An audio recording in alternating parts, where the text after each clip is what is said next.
Well, hello, my name is Tula Tzoras. I'm the founder of the Already Goddess events, established to empower people and specifically women to change our statistics both personally and professionally.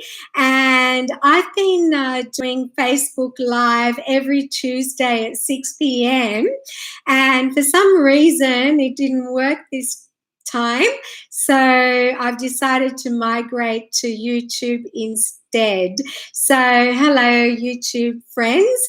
And what I want to share with you are 9 tips to find peace at last tonight. So what I want to start with actually are our 2 main drivers in life, which are, of course, love and fear.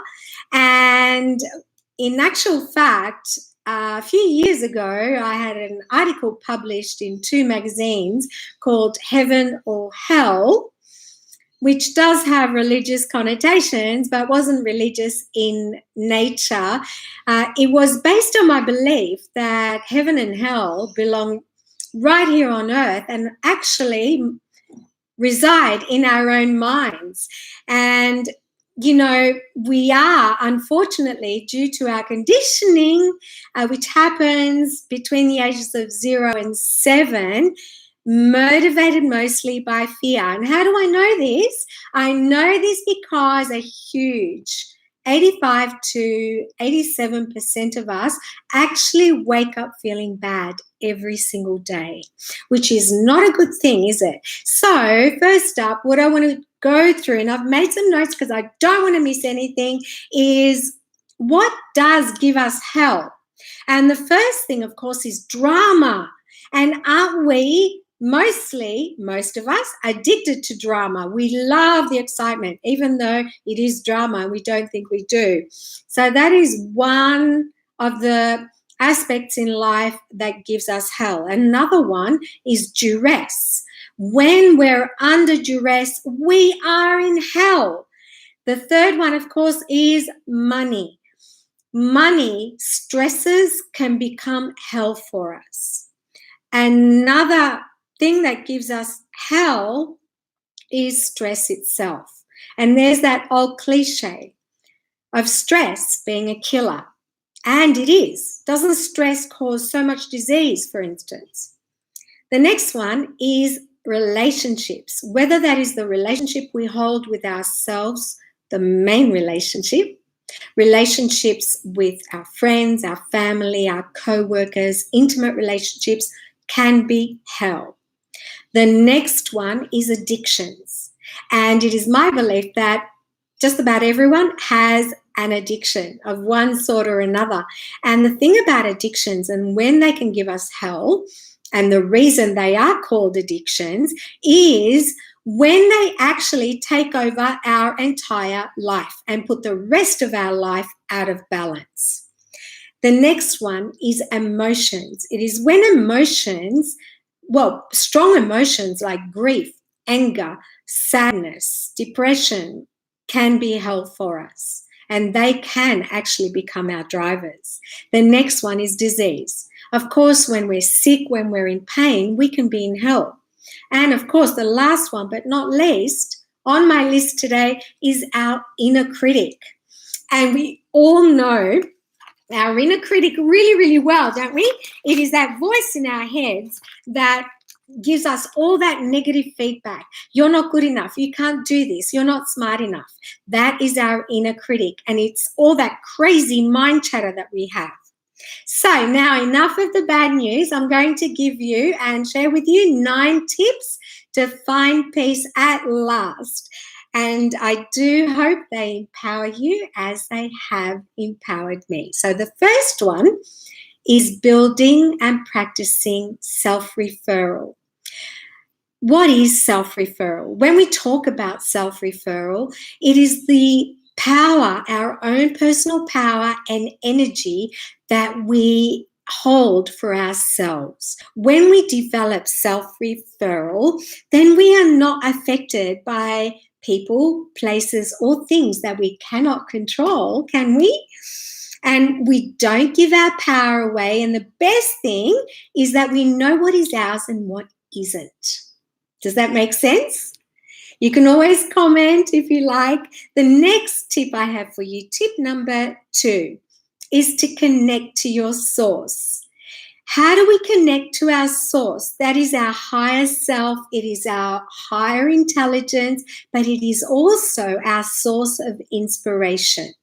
Now, we do this with breathing and meditation.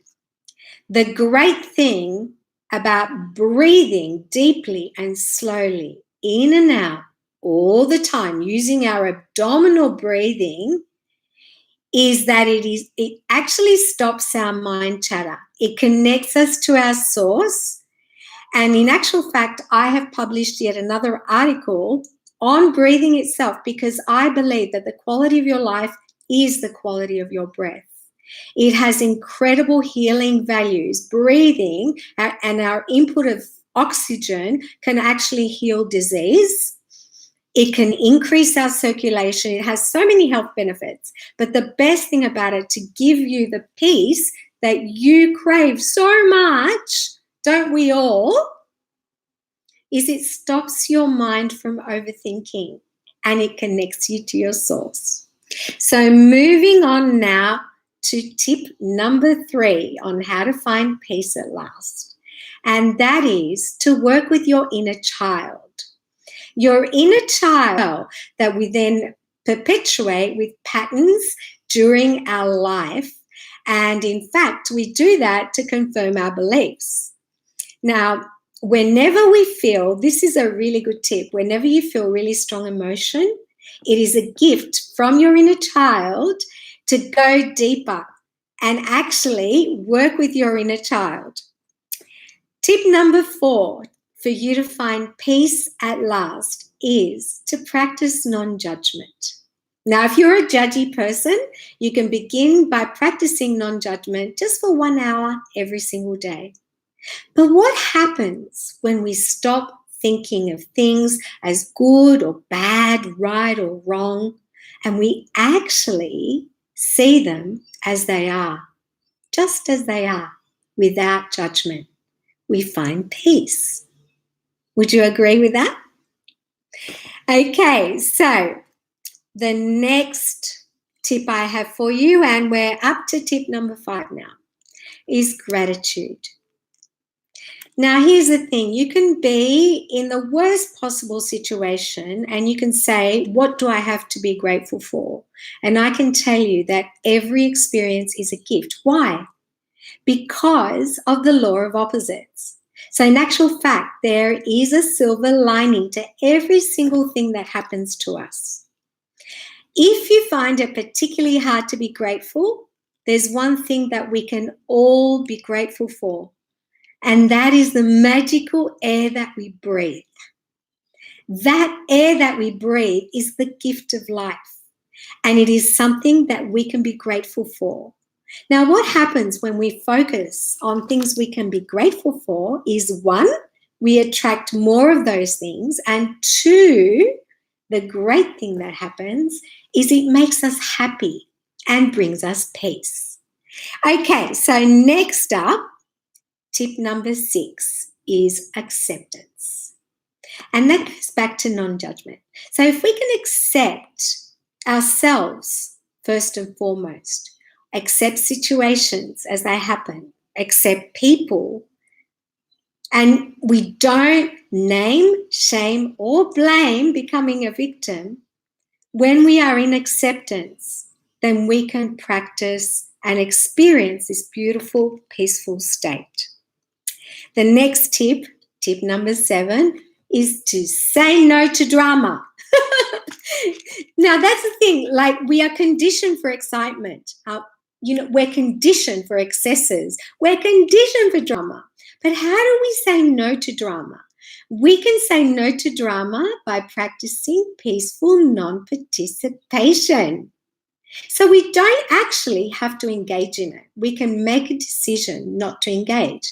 And the great thing about becoming self-loving and self-aware and conscious is that when we're in that state, we don't need to defend ourselves.